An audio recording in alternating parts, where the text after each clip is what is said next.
वसुदेवसुतं देवं कंसचाणूरमर्दनं देवकी परमानंदं कृष्ण वंदे जगद्गुरु।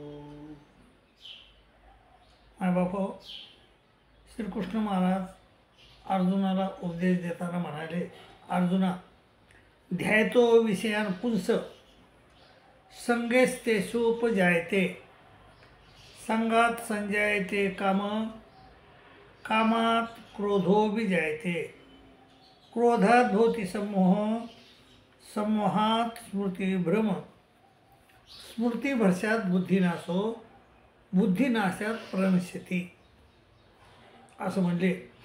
त्याचा अर्थ असा होतो, विषयाचे चिंतन करणाऱ्या माणूस, आपण समजा एखाद्या विषयाचं चिंतन करायचं तर त्या विषयाच्या चिंतन करणाऱ्या पुरुषाची त्या विषयात प्रीती उत्पन्न होते।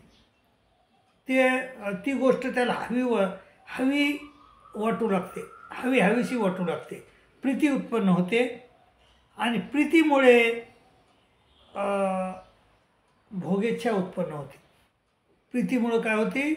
भोगेच्छा उत्पन्न होते आणि त्या भोगेच्छेने म्हणजे ती पूर्ण न झाल्याने, ती भोगेच्छा पूर्ण न झाल्यामुळं काय होतो, माणसाला मग त्या राग येतो, क्रोध येतो, माणसाला त्या क्रोध येतो आणि क्रोधाने आवेग उत्पन्न होतो, क्रोधाने आवेग उत्पन्न होतो, आवेगाने स्मृतिभ्रंश होतो आणि स्मृतिभ्रंशात बुद्धिभ्रंश झाला की बुद्धिनाश होतो आणि बुद्धिनाश झाला की प्रणश्यती होते।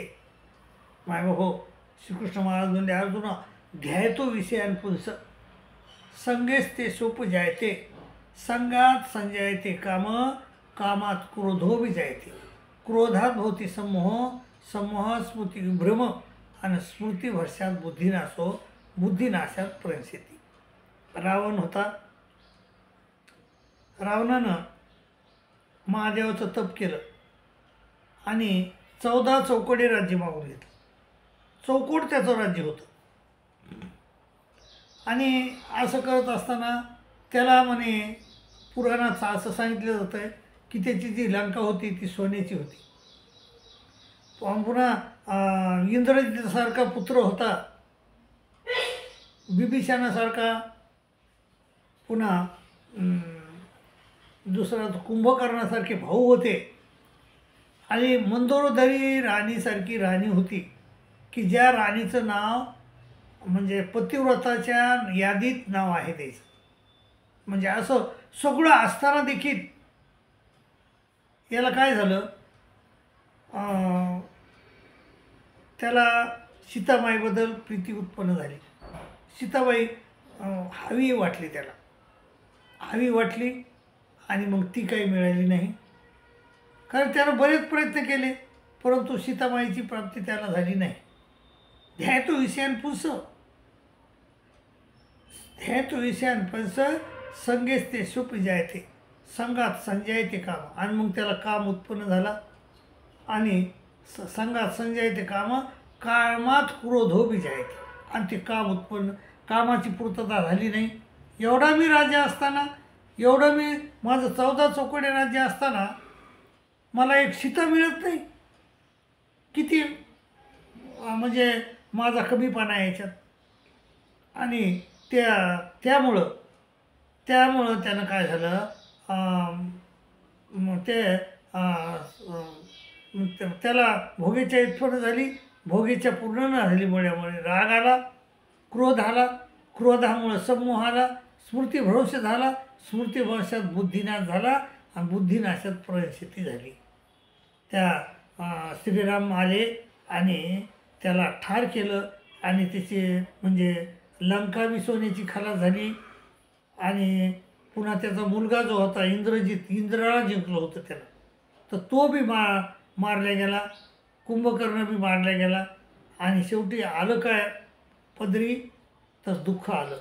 तर श्रीकृष्ण महाराज म्हणले, असं वागू नये माणसानं। आता हे तर अशा अनेक राजाच्या अनेक प्रणशेती झाली, एकच राजाची नाही, नुसतं रावणाचंच नाही, अशा अनेक रावणासारखे रावणं होऊन गेले. आणि त्याच्यापैकी एक सहस्त्रार्जुन नावाचा राजा झाला. त्यानं दत्तात्रय महाराजाचं तप केलं आणि त्याला सार्वभौम राज्य दिलं. आणि पण निषेध बी सांगितले दत्तात्रय महाराजांनी, त्याला निषेध सांगितले. ते म्हणे गायला बाईला ब्राह्मणाला मारू नको एका वेळेस. आणि मग त्याला काय झालं, तो एकदा बरेच दिवस त्यानं राज्य केलं. पण एक दिवस तो मृगायाला म्हणजे शिकारीला गेला. शिकार तर मिळाली नाही, ऊन पडलेलं होतं, उन्हाळा होता, शिकार मिळाली नाही. परंतु मग भूक लागली, तहान लागली. आता काय करावं, मग जंगलात अडकला. मग अडकल्यानंतर मग त्यानं सेवकाला सांगितलं, जा ह्या झाडावर बघा जाऊन उंच, आणि कुठं झोपडी वगैरे काही दिसतंय का, मग तिथून पाणी आणता येईल आपल्याला. मग ते पाहिलं लोकांनी जाऊन वरून, आणि मग कुठं तरी एक झोपडी दिसली द्यायला. आणि मग त्या झोपडीमध्ये ते गेले. त्या झोपडीच्या दिशेनं सैनिक गेले आणि त्याला सहस्त्रार्जुन आणि रेणुका हे सारीपाट खेळत असताना दिसले, खेळत होते.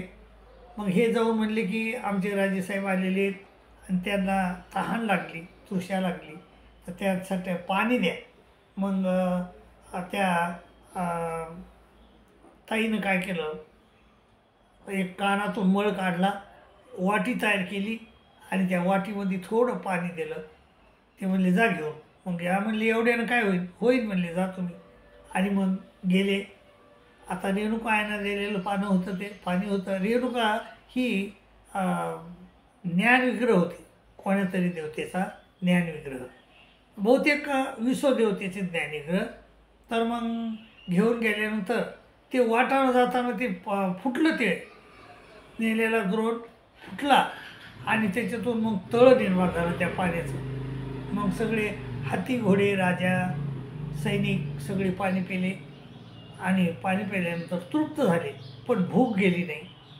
मग राजानं पुन्हा म्हणलं की बघा जाऊन काही भेटत आहे का खायला. मग पुन्हा सैनिक गेले, विनंती केली. मग ते जमदाग्नी म्हणले जा स्नान करून या तळ्यावरून, आम्ही तोपर्यंत स्वयंपाक करून ठेवतो. आणि मग ते म्हणले बरं ठीक आहे. मग हे स्नान करून गेले आणि ती कामधेनू नावाची एक गाय होती, त्या कामधेनूनं त्या स्वयंपाक तयार केला. इतका स्वादिष्ट स्वयंपाक कधी त्या राजानं खाल्ला नव्हता. त्या राजाला असा योग आला नव्हता एवढा स्वादिष्ट स्वयंपाक खाण्याचा. परंतु ते जेवण केलं, राजा फार प्रसन्न झाला. पण मग प्रसन्न झाला आणि त्याला त्या त्या गायीची आसक्ती निर्माण झाली. आणि आसक्ती निर्माण झाल्यानंतर त्यानं ती गाय त्या जमदाग्नी ऋषीला म्हणला की मला दे, ही गाय देऊन टाका आम्हाला. तर जमदाग्नी म्हणली नाही, ही गाय स्वर्गातली आहे, आम्हाला देता येणार नाही. पण त्याला तिची आसक्ती निर्माण झाली होती.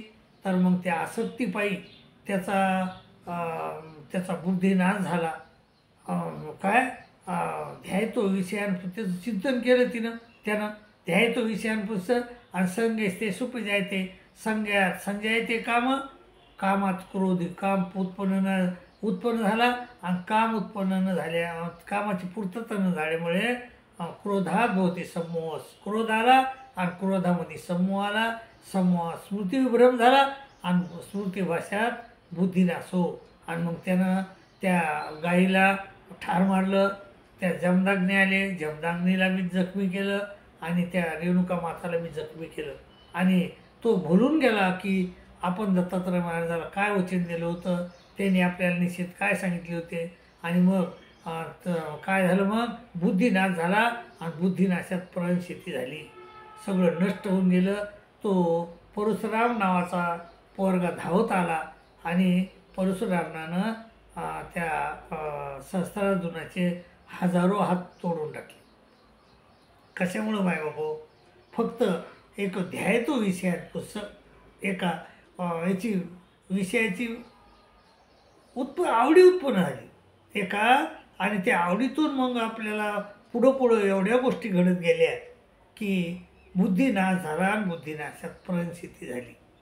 हे श्रीकृष्ण महाराजाचं सांगण्याचं आपल्याला एकच आहे की तुमची गती त्याप्रमाणे होऊ नये, तुम्ही त्याच्या आहारी जाऊ नये. तुम्ही श्रीमंत असताना आता सहस्त्रार्जुन राजा श्रीमंत होता, तर सहस्त्रार्जुनाला काय हे करायची गरज होती का? भानगडी नाही. रावण श्रीमंत होता, रावणाला करायची गरज होती का? नाही. पण त्याने ह्या गोष्टी केल्या, पण त्या गोष्टी करू नये असं श्रीकृष्ण महाराज म्हणले. आणि ते म्हणले रागद्वेष वियुक्तेषु विषयेंद्रिय ऐश्चर्य आत्मवशेरिते आत्मा प्रसादेमध्ये गच्छति. त्याच्यावर त्यांनी पर्याय सांगितला की जर तुम्ही श्रीमंत असता, तुम्हाला सगळं म्हणजे राज्य भोग आहे, तुम्हाला कोणत्या गोष्टीची कमी नाही, तर ते तुम्ही परमेश्वराचं चिंतन करत करत त्या साधनाचा उपभोग घ्या. रागद्वेष आणि रागद्वेष सोडून द्या. रागद्वेष उरहित होऊन त्या तुम्हाला जे मिळालेलं आहे म्हणजे साधन मिळालं आहे, तुम्हाला श्रीमंती मिळाली, तर त्या श्रीमंतीचा उपभोग घ्या. तुम्ही म्हणजे विषय सेवत करत असताना देखील परमेश्वराची आज्ञा पाळा. मायबाबा परमेश्वराची आज्ञा नाही की रावणासारखं मग त्या सीतामाईला बळच देणं ही आज्ञा नाही देवाची. मग आणि श्रीकृष्ण ह्या सहस्त्रार्जुनाला देवानं आज्ञा केली होती की बाईला गाईला ब्राह्मणाला मारू नको, तर ती आज्ञा बी स्मृतिभ्रष्ट झाल्यामुळं ती आज्ञा बी त्यानं भंगली आणि त्याचं वाईट झालं. तसं आपलं वाईट होऊ नये असं श्रीकृष्ण महाराजाचं म्हणणं आहे. श्रीकृष्ण महाराजाचं अर्जुनाला सांगणं आहे आणि अर्जुनाच्या माध्यमातून आपल्याला सांगणं आहे की तुमचं असं होऊ नये, स्मृतिभ्रष्ट होऊ नये आणि स्मृतिभ्रष्टात बुद्धिनाश हो आणि बुद्धिनाशात तुमची प्रणस्थिती होऊ नये. म्हणून हे ज्ञान श्रीकृष्ण महाराजांना अर्जुनाला समोर करून मायबापो आपल्याला दिले. त्याप्रमाणे तुम्ही वागता, त्या ज्ञानाप्रमाणे अशी मी अपेक्षा करतो आणि विनंती देखील करतो तसं वागा. आणि इथंच तुमची रजा घेतो. आणि मायबाबा दुसरी एक गोष्ट तुम्हाला विनंती करतो की आपल्या आता ह्या जो देवल ऑफिशियल ग्रुप आहे याला फक्त 40 सबस्क्रायबर कमी पडले आहेत. तर त्याप्रमाणे तुम्ही तुमचं एक का मत होईना, कारण थेंबे थेंबे सगळे साचे, तुम्ही एक जरी दिलं तर होत राहीन. हळूहळू आपण तो मार्ग 1000चा गाठू. तर आपल्याला तुम्ही एक सबस्क्राईब तुमचं तरी करा, तसं सोडून जाऊ नका. आणि लाईक करा, शेअर करा अशी तुम्हाला विनंती करतो. आणि इथंच थांबतो. दंडोत प्रणाम, दंडोत प्रणाम, दंडोत प्रणाम.